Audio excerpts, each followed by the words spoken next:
মুসা নবী আমার সঙ্গে কথা বলে গো, 70,000 পর্দার ওপার থেকে, আমি বলি পর্দার ওপার থেকে, মাঝখানে পর্দা ছিল 70,000। আপনার উম্মত যখন নামাজের মধ্যে দাঁড়ায় যায়, সেজদায় যখন পড়ে, আমি আল্লাহর বান্দার মাঝখানে কোনো পর্দা নাই, কোনো পর্দা নাই, কোনো পর্দা নাই। এইভাবে দৈনিক 5 বার মেরাজের ঘোষণা দিয়া দিলাম। আল্লাহ বলে, হাবিব আমি আপনাকে বলি নাই গো, দিনের কসম করে বলি আপনাকে আমি বলি নাই, রাতের কসম করে বলি আমি আল্লাহ আপনাকে বলি নাই, বলি নাই, বলি নাই, আমি আগের মতোই আছি। সুবহানাল্লাহ। আল্লাহ বলে, ওয়াদ-দুহা ওয়াল-লাইলি ইযা সাজা, দিনের কসম রাতের কসম করে আল্লাহ বলেন, মা ওয়াদ্দাআকা রাব্বুকা ওয়া মা ক্বালা, তোমার রব তোমাকে কখনো ভুলে যায় না, তোমার রব তোমার প্রতি খুশি, আগের মতোই খুশি। শুধু খুশি নয়, সব সময় আপনার প্রতি আমি আল্লাহ খুশি, আমি বেজার না। বেঈমানরা রাসূলকে বলতে লাগলো, তোমার আল্লাহ তোমাকে ভুলে গেছে, তোমার আল্লাহ তোমাকে ভুলে গেছে। আল্লাহ বলেন, না, আমি কসম কেটে বলছি, রাতের কসম দিনের কসম, আমি আপনাকে ভুলি নাই, ভুলবো না, বলতেও পারি না। সুবহানাল্লাহ। আমি আপনাকে বলি নাই।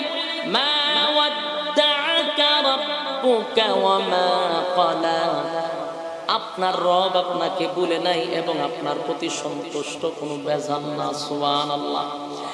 ওয়ালাল আখিরাতু খায়রুন লাকা মিনাল উলা, রব্বুল আলামিন এই আয়াত দ্বারা নবীর সুসংবাদ শোনায়া দিলেন, নবী গো, অচিরে আমি আপনাকে খুশি করব।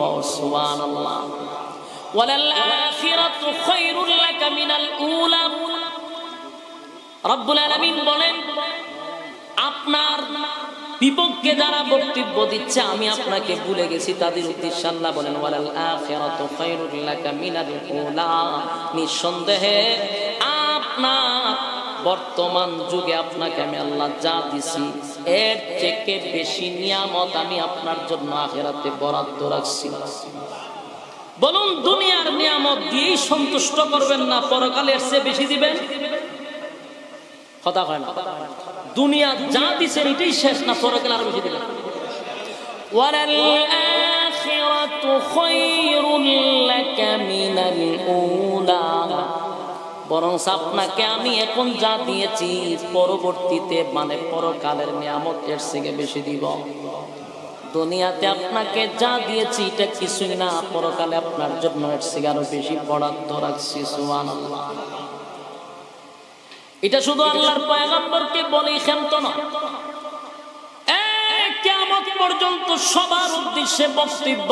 কোরআনের একটা মুজিজা হলো, কোরআন যখন যেই অবস্থায় নাজিল হয়, যেই কথাটা নাজিল হয়, এটা তখনকার প্রেক্ষাপটের জন্য সীমাবদ্ধ নয়, কিয়ামত পর্যন্ত এটার আইন চলতে থাকবে। ওয়ালাল আখিরাতু খায়রুন লাকা মিনাল উলা, দুনিয়ার নিয়ামতের থেকে পরকালের নিয়ামতের দাম অনেক বেশি, অনেক মূল্যায়ন। তাই এখানে যারা বসা আছে, যাদের কানে আওয়াজ পৌঁছতেছে, এ যুবক ভাইরা, আল্লাহ রাব্বুল আলামিন সবার উদ্দেশ্যে একই বক্তব্য দিলেন, বান্দারে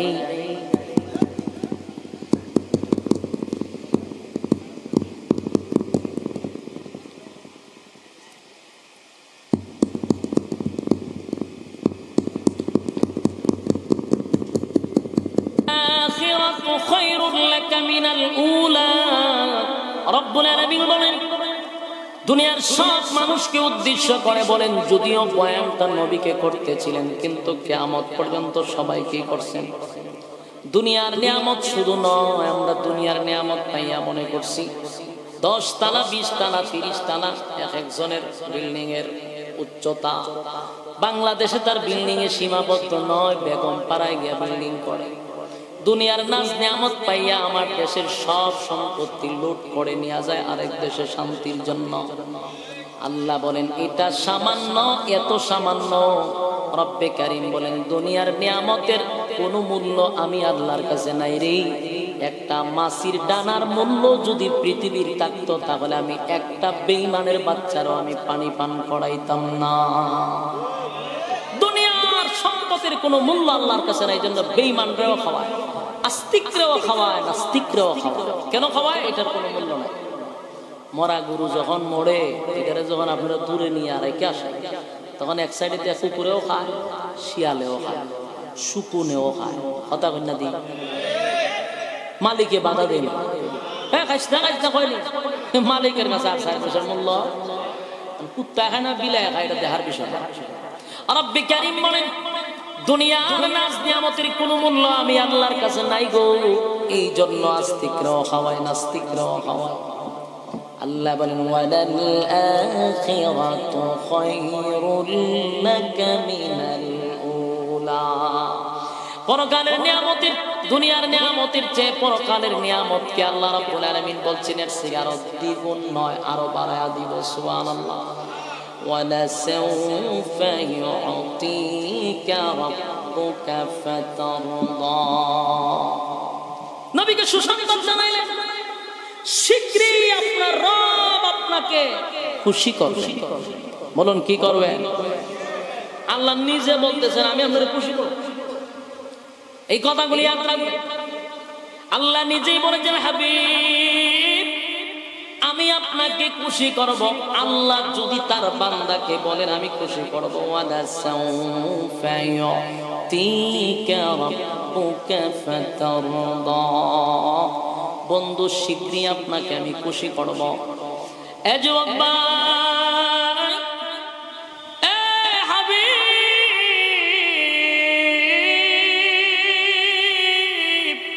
যতবার মনের মধ্যে কষ্ট পাইছে, যতবার রাসূল ব্যথায় ব্যতীত, ততবার আমার আল্লাহ আমার নবীরে খুশি করছে।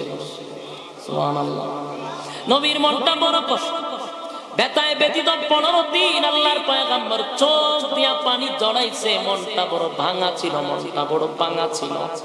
নবীর মনটা বড় ভাঙা ছিল, মনটা মরা ছিল। আল্লাহ বলেন হাবিব আপনাকে খুশি করব, কারণ 15 দিন আপনি অনেক জ্বালা যন্ত্রণা সহ্য করছেন, বেঈমানদের মুখ থেকে অনেক গালি শুনছেন, আপনাকে কটাক্ষ করে কথা বলছে, আপনি 15 দিন কাঁদছেন। নবী গো আপনাকে আমি খুশি করব। নবীরে প্রথম খুশি আল্লাহ করছেন কেমনে জানেন?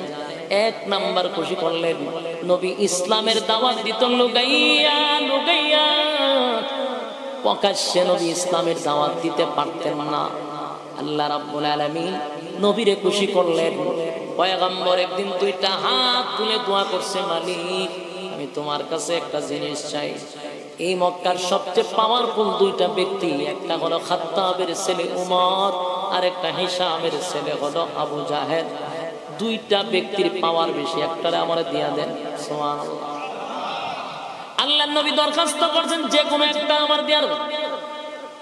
আল্লাহ বলেন আমার পয়গম্বর আমার কাছে 2 জনের মধ্যে একজনকে চাইছে রে, আমার হাবিব চাইলে আমি কোনোদিন ফিরাইয়া দেই না।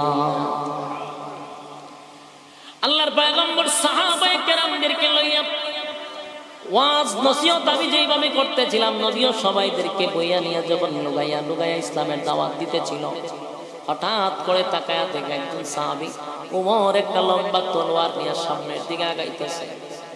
সাহাবায়ে কেরাম বলেন হাবিব, ওগো আল্লাহর পয়গম্বর, উমরের বাপ সব বেশি ভালো দেখতেছি না, তরবারি লইয়া আপনাকে হত্যা করার জন্য আসতেছে গো নবী, তাড়াতাড়ি আপনি পলায়া যান, উমরে আপনার দিকে আসতেছে তরবারি লইয়া।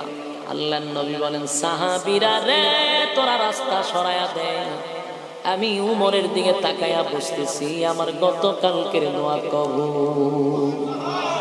আর জোরে করে আল্লাহু আকবার।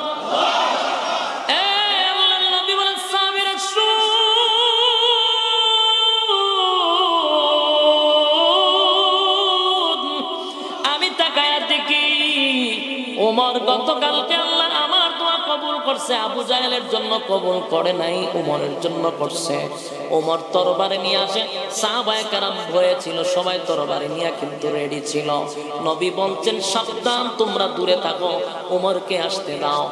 ওমর যখন নবীর কাছাকাছি চলে আসলো, সাথে সাথে তরবারিটা মাটিতে রাইখা বলেন আশহাদু আল্লা ইলাহা ইল্লাল্লাহু ওয়াহদাহু লা শারীকা লা।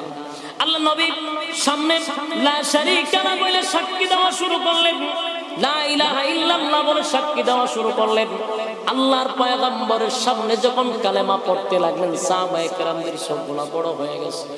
ঘটনা বুঝলাম না, তরবারিটা লইয়া আসলো নবীর সামনে, এখন মাথা নত করে দিছে। নবীর কাছে তরবারি দিয়া বলে, নবী গো তরবারিটা দিলাম, আপনি চাইলে আমি উমরের উপরে আঘাত করতে পারেন, আমি আপনার কালেমা পড়ে ঈমান আনলাম। জোরে কোন সুবহান। ওই যে 15 দিন আল্লাহর পয়গম্বর চোখ দিয়া পানি জড়াইছিল, আল্লাহ খুশি করছেন। ওয়ালা সাউফা ইউতিকা রাব্বুকা ফাতারদা। আল্লাহ না বলছে আপনাকে খুব শীঘ্রই খুশি করব। সুবহানাল্লাহ। খুব শীঘ্রই আপনাকে খুশি করব। প্রথম খুশি হলো ইসলামের দাওয়াত প্রকাশ্যে শুরু হয়ে যাবে। খলিফাতুল মুসলিমিন ওমর একদিন ডাক দিয়া বলে, হাবিব আমি আপনার কাছে একটা কথা জানতে চাই। আল্লাহর নবী বলেন, ওমর কি বলবা? বলে, নবী গো আপনি সত্য রাসূল কিনা? বলে, হ্যাঁ। আমার আল্লাহর দ্বীনের দাওয়াত যে দিচ্ছেন, এটা সত্য দাওয়াত দিচ্ছেন কিনা? বলে, হ্যাঁ। আপনি নবীও সত্য, কোরআন সত্য, দাওয়াতও সত্য, তাহলে গোপন থাকবে কেন? প্রকাশ্যে দেন। আর প্রকাশ্যে দেওয়ার মতো সাহস, ওই রকম পরিস্থিতি এখনো হয় নাই। খলিফাতুল মুসলিমিন ওমর বলেন, আপনি শুধু আমাকে একটু অনুমতি দেন, আমি একটা বক্তব্য দিব। আল্লাহর নবী অনুমতি দিলেন। খলিফাতুল মুসলিমিন ওমর একটু বাহিরে দাঁড়াইয়া ঘোষণা দিলেন, এ মক্কার মানুষ, কার কত সাহস আছে আয় দেখি, কার স্ত্রী বিধবা করবে আমার তরবারির কাছে আয়, কার সন্তান এতিম করবে আমার তরবারির কাছে আয়। জুরে জুরে হুঙ্কার দেওয়া শুরু করছে। আবু জাহেল ঘর থেকে বাইরে, কেডা রে? অত বড় ফাওয়া কেডা? ঘর থেকে বাইরে আছে, উমরের দিকে তাকাইছে, আলকাস আবার ঘরের ভিতরে দৌড় দিছে।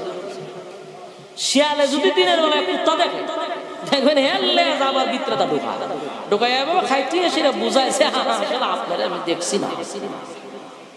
ঠিক আবু জাহেল উমরের দিকে সোজা ঘরের ভিতরে দৌড় দিছে। সব বোনা মাইরিলে উমরের সামনে দাঁড়ায় কথা বলার সাহস কারো ছিল না। সুবহান। উমর বলতেছে, ওপেন দাওয়াত দিব, পারলে আয়। এখন তো আমরা না পারলে ওই খেলা হবে, ঠিক না? এখন একটা ডায়লগ হয়ে গেছে, খেলা হবে, প্লেয়ার নাই একজন, কিন্তু এরা এমনি কইছে যে পারলে আয় খেলতে নি, খেলা হবে। এরা সামনে খেলুন না, ফাটি কেউ আইতে পারছে না। সুবহানাল্লাহ। পাওয়ারফুল ব্যক্তি ছিল, আল্লাহ খুশি করে দিয়েছে। 15 দিন খান ছিল না, আল্লাহ উমর দিয়া রাসূলকে খুশি করে দিল। সুবহান। এর কিছুদিন পরে হাবিবে কিবরিয়ার উপরে আরেকটা বিপদ নেমে আসলো। কিছুদিনের ভিতরে খাদিজাতুল কুবরা দুনিয়ার থেকে বিদায় হয়ে গেল। খাদিজা নবীজির একজন স্ত্রী ছিল এমনটা নয় গো, একটা গার্জিয়ান ছিল। খাদিজাতুল কুবরা একজন মহিলা ছিল, কিন্তু তার সামনে দাঁড়াইয়া পয়গম্বরকে গালি দেওয়ার সাহস কারো ছিল না।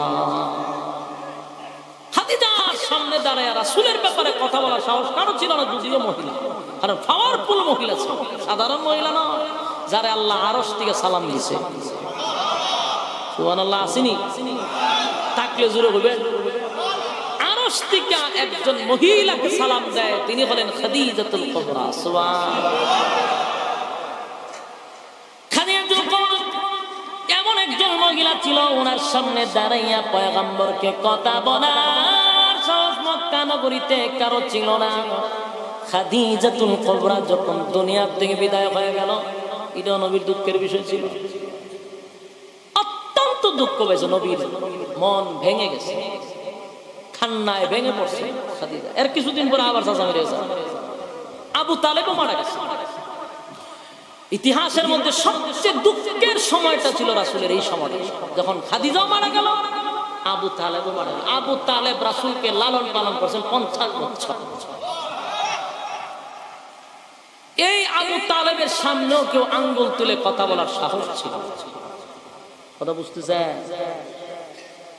আবু তালেব যদি আঙ্গুল এইভাবে তুলছে, কারো সাহস নাই আঙ্গুল তোলার। যদি কেউ তুলছে তো এই আঙ্গুল আর জায়গা তুলছে না, এটা খাইতে বলাইছে।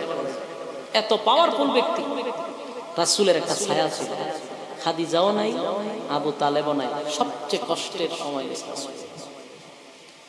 আল্লাহর হাবিব যেন সব হারায়া ফেললেন, এমন একটা কষ্টের মধ্যে রাসূল পড়ে গেলেন। হায়রে, খাদিজাও নাই, কার কাছে গো আমি দুঃখ বলবো? সারাদিন ক্লান্ত অবস্থায় আয়েশা খাদিজার কাছে রাসূল দুঃখের কথা বলতেন, সুখের কথা বলতেন। খাদিজা বুদ্ধিমতী একজন মহিলা ছিল। আল্লাহর নবীরে সান্ত্বনা দিত রে, নবীরে কষ্ট দিত না, নবীরে কথা বইলা বইলা আনন্দ দিত।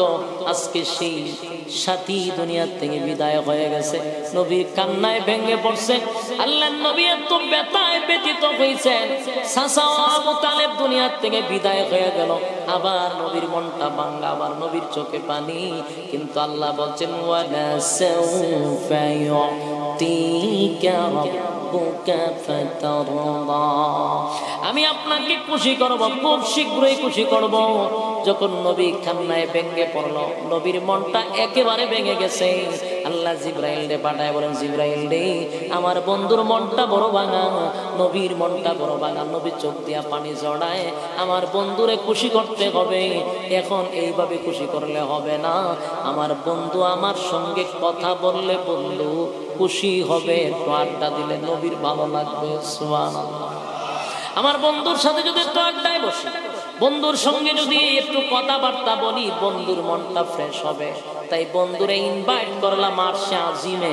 জোরে কোন সুবহানাল্লাহ। আরশে আজিমে ইনভাইট করছি। দুনিয়াতে মানুষ টাকা হইলে, মন খারাপ থাকলে, টাকা থাকলে আমেরিকা গিয়া ঘোরায়, ঠিক না? দেশের বিভিন্ন দেশে গিয়া সফর করে। আর আমার আল্লাহ বলেন, দুনিয়ার কোন জায়গায় ৯-৭ আসমান টপকাইয়া আরশে আজিমে বন্ধুরা নিয়ে আসবো। সুবহানাল্লাহ। আল্লাহ রাব্বুল আলামিন বন্ধুরে খুশি করলেন, ওয়ালা সাউফা ইউতিকা রাব্বুকা ফাতারদা। বন্ধুরে বন্ধু খুশি করলেন কোথায় নিয়া? আরশে আজিমে নিয়া খুশি করলেন। সুবহানাল্লাহ। সুবহানাল্লাযী আসরা বিআবদিহি লাইলান মিনাল মাসজিদিল হারাম ইলাল মাসজিদিল আকসা। মসজিদে হারাম থেকে মসজিদে আকসা, এরপরে বাইতুল মুকাদ্দাস পর্যন্ত নিয়ে গেলেন। সুবহানাল্লাহ। আল্লাহ ডাক দিয়া বলেন, ফেরেশতারা শুন, আমার বন্ধুরে আমি খুশি করব গো। দুনিয়ার কোন জায়গায় ভ্রমণ করাইয়া আমি আমার বন্ধুরে খুশি করব না। বন্ধুরে খুশি করতে হলে আমি আমার বন্ধুরে আরশে আজিমে নিয়ে আসবো। একটা দুইটা না, ৭ আসমান টপকাইয়া বন্ধুরে নিয়ে গেলেন আরশে আজিমে, স্পেশাল প্রাইভেট কার দিয়া। সুবহানাল্লাহ।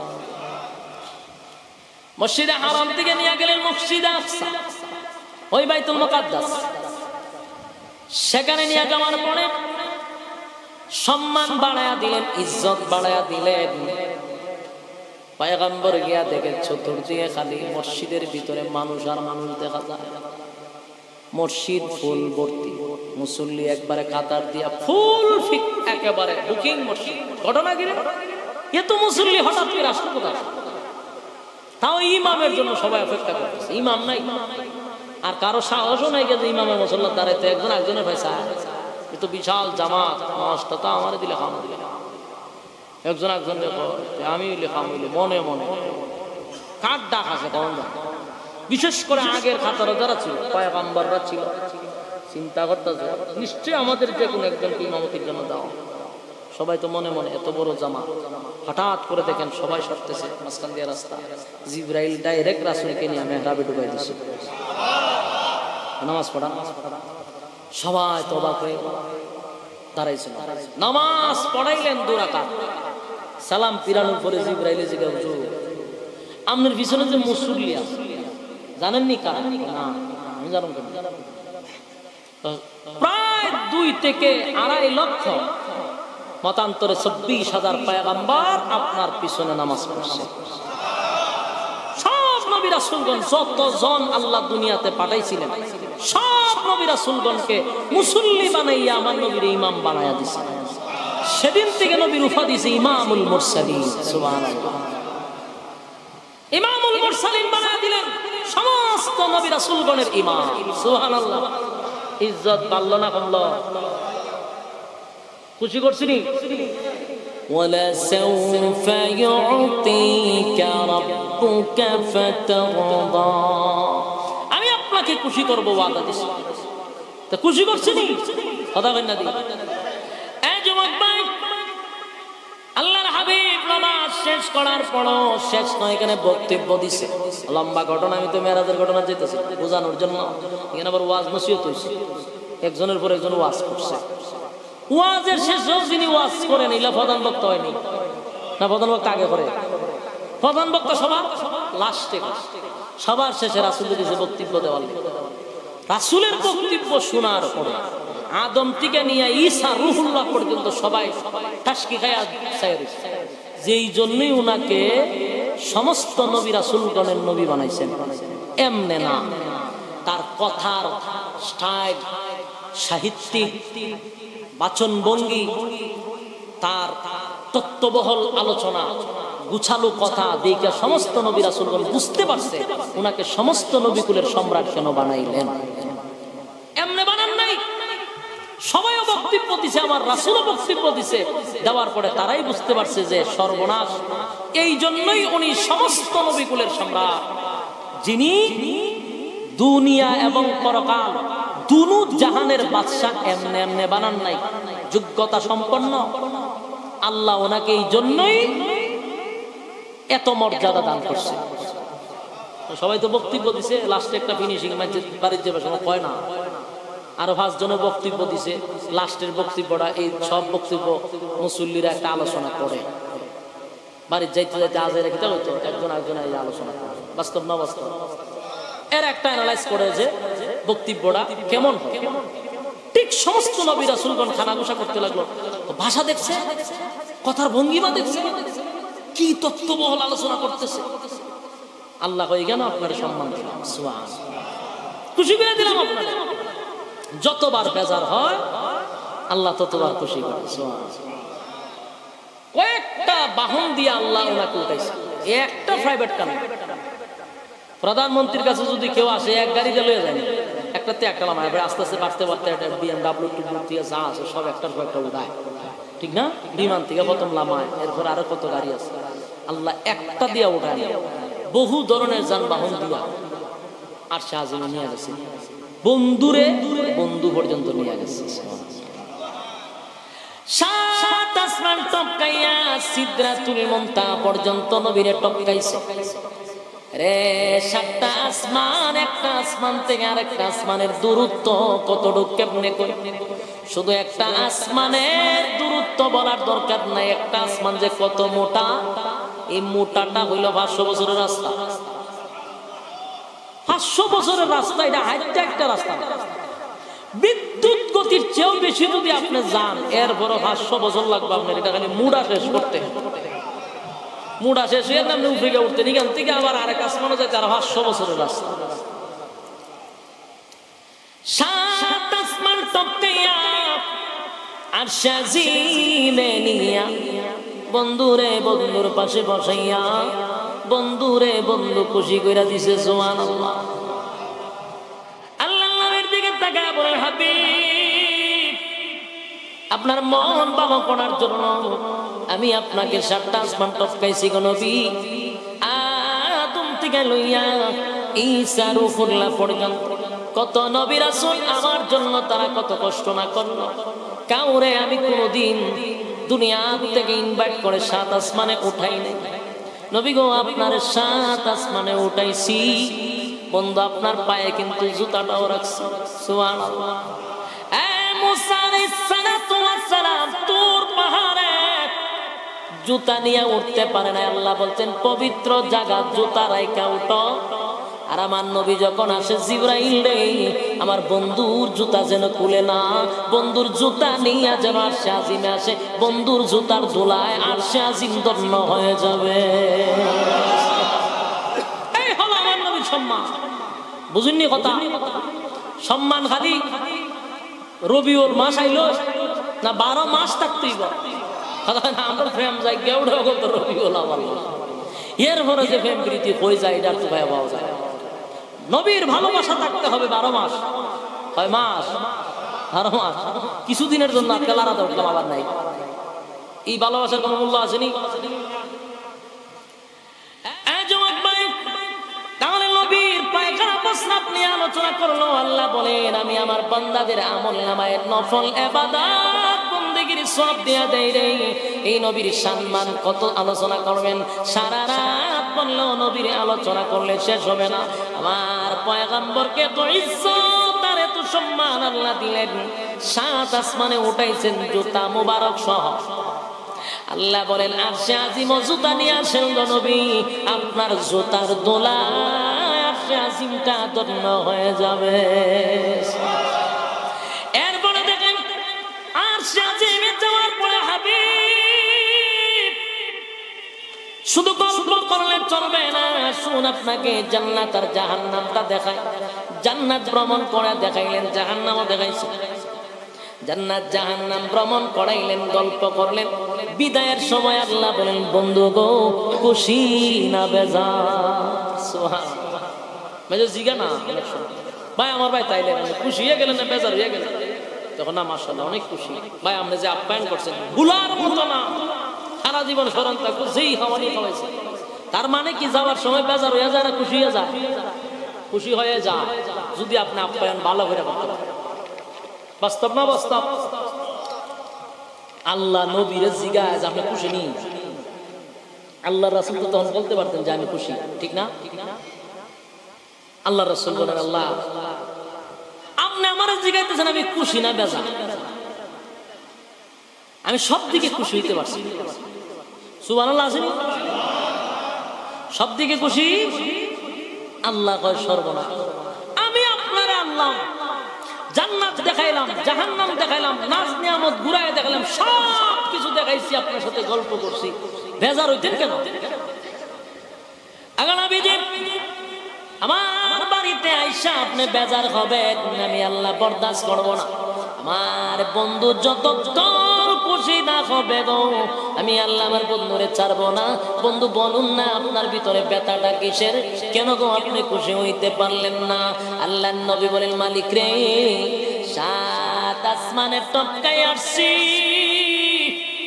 আরশে আজিম আমি দেখলাম, বসলাম, কথা বললাম, জান্নাত জাহান্নাম দেখাইলাম। মালিক রে সব পাইলাম, আমার তো খুশির কোনো সীমা নেই, কিন্তু আমার এতিম উম্মত কোনদিন কি মেরাজে আসতে পারবে? উম্মতের ব্যথায় ব্যথিত হইয়া নবী যখন কান্দে আল্লাহ বলেন হাবিব এইটুকু ব্যথা লইয়া আপনি জমিনে যাবেন, আমি আল্লাহ বরদাস্ত করি না, আপনাকে খুশি করে দিব। আলা সাউফা ইউতিকা রাব্বুকা ফাতারদা, আমি তো আপনাকে খুশি করবো, এটা কার ওয়াদা? কথা কয় না। বিরক্ত লাগতেছে নি? বিরক্ত লাগলে আমার একেবারে ডাবল সুবিধা হয়ে যাবে। ঘন্টার উপর হয়ে গেছে তো একটু বিরক্ত লাগতেছে। আল্লাহ রাব্বুল আলামিন বলেন আপনি এতটুকু ব্যথা লইয়া জমিনে যাবেন না, বন্ধু বরদাস্ত করতে পারি না, কারণ আমি ওয়াদা দিছি ওয়াদা সাউফা ইউতিকা রাব্বুকা ফাতারদা, আমি আপনাকে খুশি করব। আল্লাহ তখন ঘোষণা দিলেন হাবিব আমি ওয়াদা দিলাম আপনাকে যে হাদিয়া আমি দিলাম, হাদিয়া দিয়া দিলাম, কারণ বন্ধুর বাড়িতে বন্ধু আসছেন একেবারে খালি হাতেও দেওয়া যায় না। কথা হয় না? এর বাড়িতে গেলে কি খালি হাতে কেউ যায়? খালি হাতে যাওয়া ঠিক না, কিছু লইয়া যাওয়া শুন। আপনারাও কেউ বাড়িতে গেলে এমনি যায় না, কিছু লইয়া যায়, মিঠা যাওয়া কি শুন। আল্লাহ বন্ধুর বাড়িতে বন্ধু আসছেন, একেবারে খালি হাতে দিব না, আমি একটু হাদিয়া দিলাম। হাদিয়া দিল 50 ওয়াক্ত নামাজ। জোরে কোন সুবহান। এবারে ইতিহাস আপনারা জানেন, লম্বা করতে চাই না। এই 50 ওয়াক্ত দিয়ে কত ওয়াক্ত আইছে?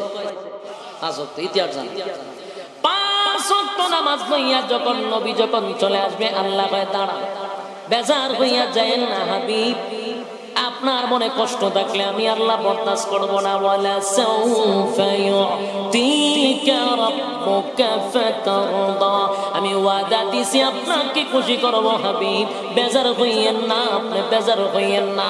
আপনার আফসোস হলো আপনার উম্মত মেরাজ করতে পারলো না। আমি আপনার বরকতে, আপনার মহব্বতে আমি ওয়াদা দিলাম, এই 5 ওয়াক্ত নামাজ যারা পড়বে গো নবী, আমি আল্লাহ ওয়াদা দিলাম আপনার সঙ্গে মেরাজ হইছে, আসমানে আসছেন একবার, আর আপনার উম্মতের সঙ্গে আমার মেরাজ হবে দৈনিক 5 বার। সুবহানাল্লাহ। আগে আমি যে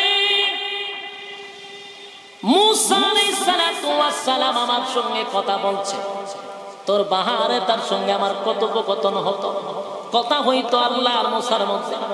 আল্লাহ একদিন মুসারে জিগায়, মুসা রে বলতো দেখি তুমি আর আমি যে কথা বলি দূরত্ব কতটুকু? মুসা কয় কয়েক হাত হবে। আল্লাহ কয় মুসা কয়েক হাত নয় গো, তোমার আর আমার মাঝখানে 70,000 পর্দা আছে। কয় হাজার? 70,000 পর্দা। সুবহানাল্লাহ। এ মুসা, 70,000 পর্দার ওপার থেকে আমি তোমার সঙ্গে কথা বলি, একটা পর্দা যদি উঠায়া দেই তুমি জলে পড়ে যাই হয়ে যাইবা। কত হাজার পর্দা? 70,000 পর্দার ওপার থেকে আল্লাহ কথা বলে মুসা নবীর সঙ্গে। আর আল্লাহ বলে হাবিব, আমি আপনাকে খুশি করব, বেজার করব না। ওয়ালা সাউফা ইউতিকা রাব্বুকা ফাতারদা, খুশি করব বলছি নবী গো, আপনার উম্মতরা যখন সেজদায় লুটায়া পড়ে, আমি আল্লাহ ওয়াদা দিলাম আপনার বান্দা আর আমার বান্দা আর আমার মধ্যে, আপনার উম্মত আর আমার মধ্যে মাঝখানে কোনো পর্দা থাকে না। একটা জবান বন্ধ রাখবেন না। আল্লাহু আকবার। আরো জোরে বলেন আল্লাহু আকবার। ঈমানের আওয়াজ দিয়ে বলেন আল্লাহু আকবার। আল্লাহ বলেন হাবিব,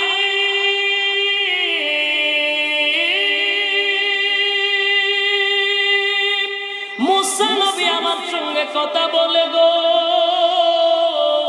70,000 পর্দার ওপার থেকে, আমি বলি পর্দার ওপার থেকে, মাঝখানে পর্দা ছিল 70,000। আপনার উম্মত যখন নামাজের মধ্যে দাঁড়ায় যায়, সেজদায় যখন পড়ে, আমি আল্লাহর বান্দার মাঝখানে কোনো পর্দা নাই, কোনো পর্দা নাই, কোনো পর্দা নাই। এইভাবে দৈনিক 5 বার মেরাজের ঘোষণা দিয়া দিলাম। বলুন তো দেখি আল্লাহ খুশি করছে কিনা? আল্লাহ বলে সাউফা ইউতিকা রাব্বুকা ফাতারদা, আমি আল্লাহ ওয়াদা দিছিলাম খুশি করব, আপনাকে খুশি করলাম। এবার নবী মেরাজ থেকে আসার পরে আরো পড়লেন বিপদে। এখন মেরাজের ঘটনা বলতে গিয়া নবীরে লইয়া হাসাহাসি শুরু করছে। মানুষ বলেন কাল্পনিক, কাল্পনিক ঘটনা বইলে এটারে উড়াইয়া দিতে চায়। নবীজির মেরাজটা কিতাবে লেখছে, এটা একটা ধারণা দিয়েছেন 27 বছরের একটা সময় ছিল। সুবহানাল্লাহ। বাড়ি গিয়ে কত বছরে? 27 বছরের একটা সময় ছিল এখানে। কিন্তু আল্লাহ রাসূল বলেন আমি মেরাজে যাওয়ার আগে উযু করছি, আমি আয়েশা দিয়ে উযুর পানি হলো গড়ায় গড়ায় যাইতেছি। দরজা লাগাইলে পড়ে যে দেখবেন অনেক সময় সিটকারি লড়াচড়া করে, মেলা সময় কিন্তু লড়ে 2-3 মিনিট, 1 মিনিট নবী আয়াতে এখনো সিটকারি লড়ে। যে জায়গায় ঘুমায় ছিলেন ওই জায়গায় এখনো গরম হয়েছে। তো বলুন তো দেখি গেছে কত বছর? কথা কয় না, 27 বছর গেছে। আয়াতে কোনো বিস্তার ঘটনা কি? তা ঘটনা হইল এটা ডাইরেক্ট কোনো কিতাবে নাই, এটা অনুমান ওলামায়ে কেরামদের, যে দুনিয়ার সিস্টেমের মধ্যে একটা সুইচ টিপ দিছে আল্লাহ।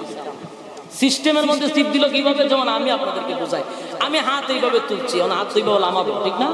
এই লামাই থেকে এখানে সুইচ আল্লাহ টিপ দিছে, এইভাবে রয়েছে। কথা বুঝতেছে? আমি এইভাবেই আছি।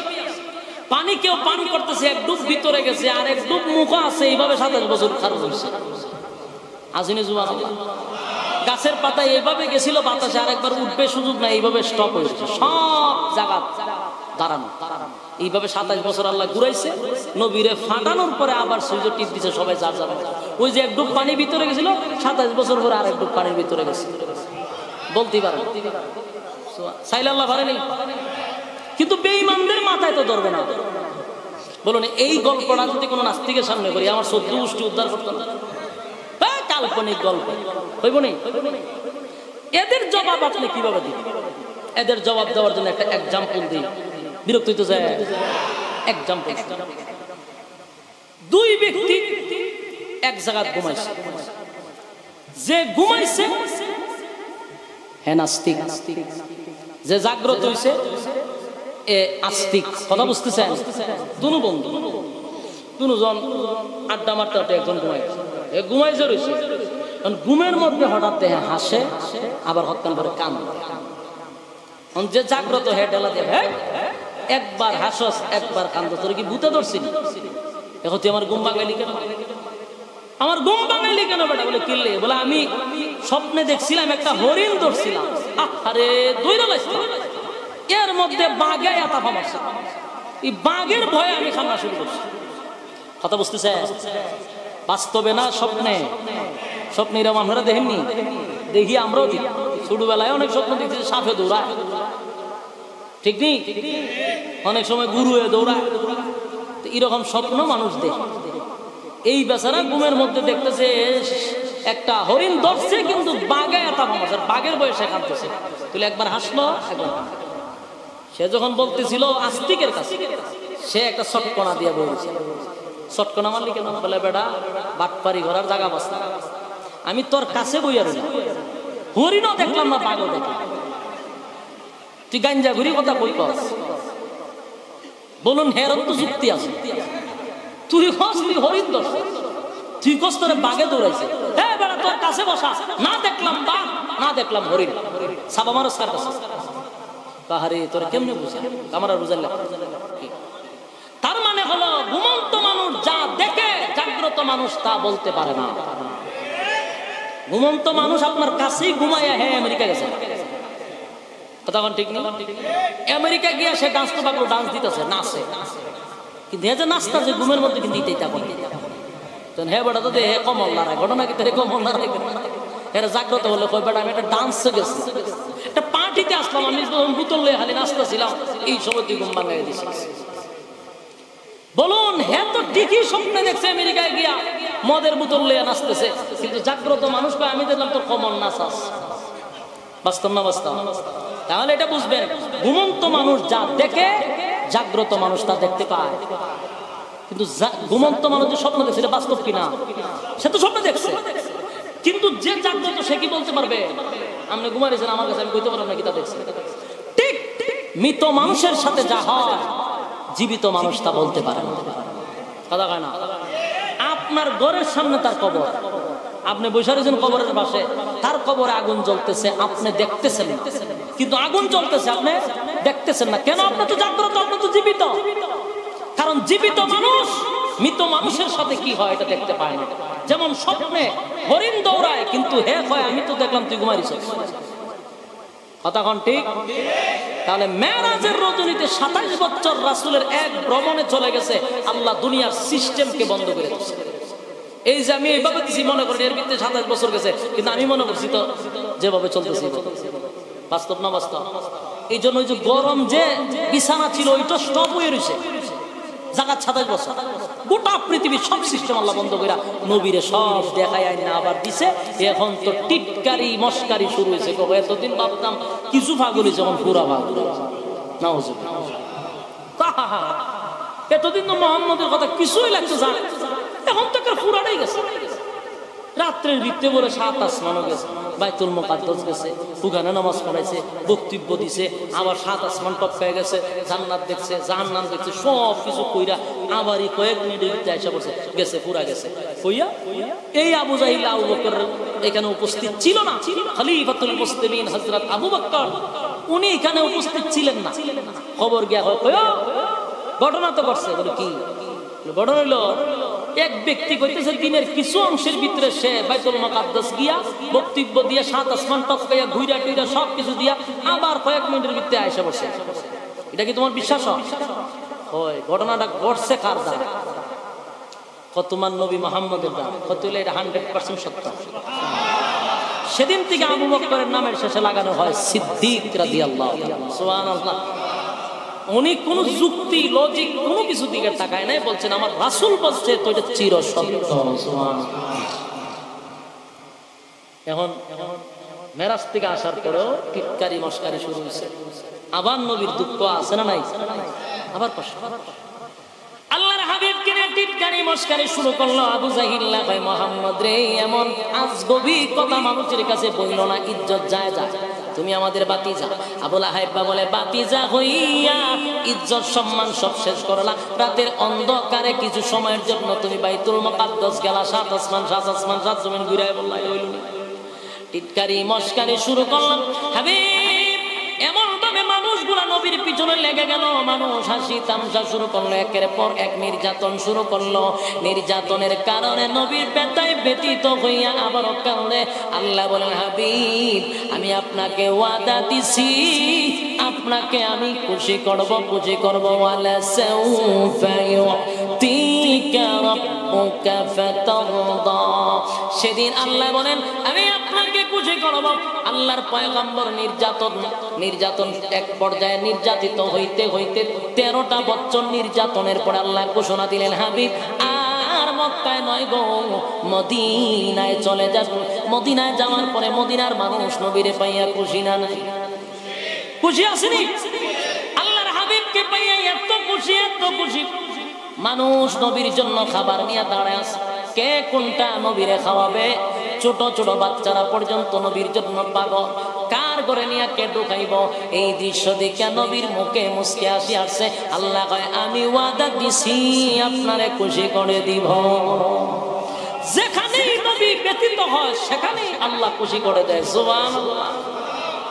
যেখানে ব্যতীত সেখানেই আল্লাহ নবীকে খুশি করে। সুবহানাল্লাহ।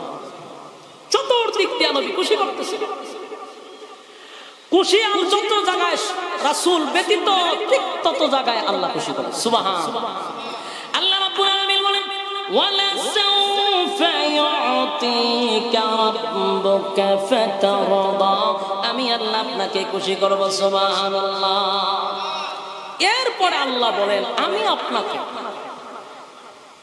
আপনাকে 3টা উপদেশ দিব। কথাগুলি আপনারা মনোযোগ দিয়ে শুনবেন। এরপর আল্লাহ যে বলেন আলাম ইয়াজিদকা ইয়াতীমান ফাআওয়া। তিনি কি তুমি যে এতিম ছিলা, তোমাকে কি তিনি এতিম অবস্থায় পান না? বলুন আমার নবী এতিম ছিল না? কথা হয়। রাসূলের কি মা বাবা ছিল না? এতিম অবস্থায় আল্লাহ বলেন যে আমি আপনাকে এতিম অবস্থা পাইছি। আলাম ইয়াজিদকা ইয়াতীমান ফাআওয়া। আমি আপনাকে এতিম অবস্থায় পেয়েছি। নবী গো, এতিম তো হইলে পরে মানুষ পথভ্রষ্ট হয়।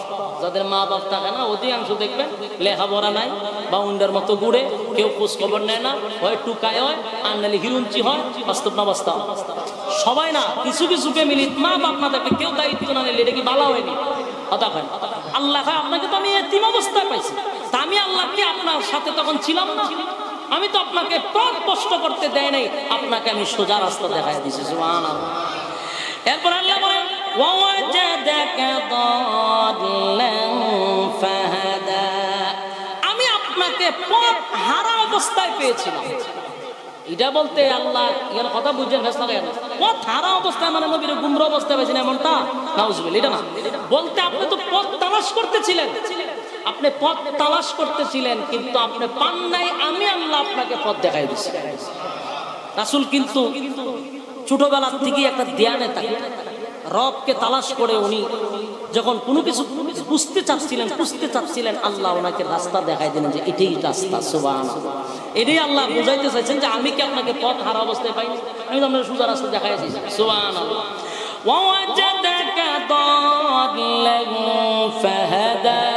আমি আপনাকে পথ হারা অবস্থায় পাইছি কিন্তু আমি আল্লাহ আপনার পথ দেখাই দিয়েছি। সুবহানাল্লাহ। কথা হয় না? ওয়াজাদাকা আইলান ফাআগনা, তিনি কি আপনাকে নিঃস্ব অবস্থায় পান নাই? মানে আপনি তো কিছুই ছিল না, রাসূল ছিল বকরিল রাখা,